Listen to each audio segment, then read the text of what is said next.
మైదానంలో తీవ్రంగా గాయపడి నెలల పాటు ఆటకు దూరమైన శ్రేయాస్ అయ్యర్ ఉదంతం మరవక ముందే మరో టీమిండియా ఆటగాడు మైదానంలో తీవ్రంగా గాయపడ్డాడు. విజయ్ హజారే ట్రోఫీ భాగంగా ఇటీవల మధ్యప్రదేశ్తో జరిగిన మ్యాచ్లో తమిళనాడు ఆటగాడు team India young star Sai Sudarshan పక్కటెముక విరిగింది. బ్యాటింగ్ టైంలో తన హాఫ్ సెంచరీ పూర్తి చేసే క్రమంలో పరుగు కోసం డైవ్ చేసినప్పుడు సాయి సుదర్శన్ గాయపడ్డాడు. వెంటనే ఫిజియోలు అతని హుటాహుట్న బెంగళూరులోని సెంటర్ ఆఫ్ ఎక్సలెన్స్ కు తరలించారు. అక్కడ అతనికి స్కానింగ్ తీయగా కుడివైపు పక్కటెముక ముందు భాగంలో చిన్నపాటి చీలిక ఉన్నట్లు తేలింది. విజయ్ హజారే ట్రోఫీ ప్రారంభంలో నెట్ ప్రాక్టీస్ సమయంలో కూడా సాయి సుదర్శన్ కు సరిగ్గా అదే చోట దెబ్బ తగిలింది.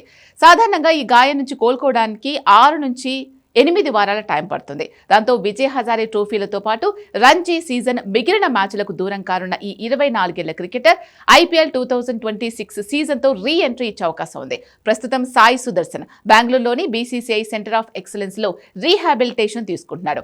గాయం నుంచి త్వరగా కోలుకోవడానికి Sai Sudarshan lower body strength and conditioning training తీసుకుంటున్నాడు. ఈ వ్యాయామానికి శరీరం బాగా సహకరిస్తోందని వచ్చే 7 నుంచి 10 రోజుల్లో నొప్పి తగ్గిన తర్వాత అప్పర్ బాడీ ట్రైనింగ్ ప్రారంభిస్తారు ని సిఓఈ తెలిపింది. ఆ తర్వాత క్రమంగా పూర్తి స్థాయి శిక్షణను మొదలు పెట్టనున్నట్లు వెల్లడించింది. గత ఏడాది భారత్ తరపున అంతర్జాతీయ క్రికెట్లోకి అరంగేట్రం చేసిన సాయి సుదర్శన్ ఇప్పటి వరకు 6 టెస్టుల్లో 27.45 సగటుతో 302 పరుగులు చేశారు. అలాగే 3 వన్డేలు, 1 టీ20 మ్యాచ్ కూడా ఆడాడు.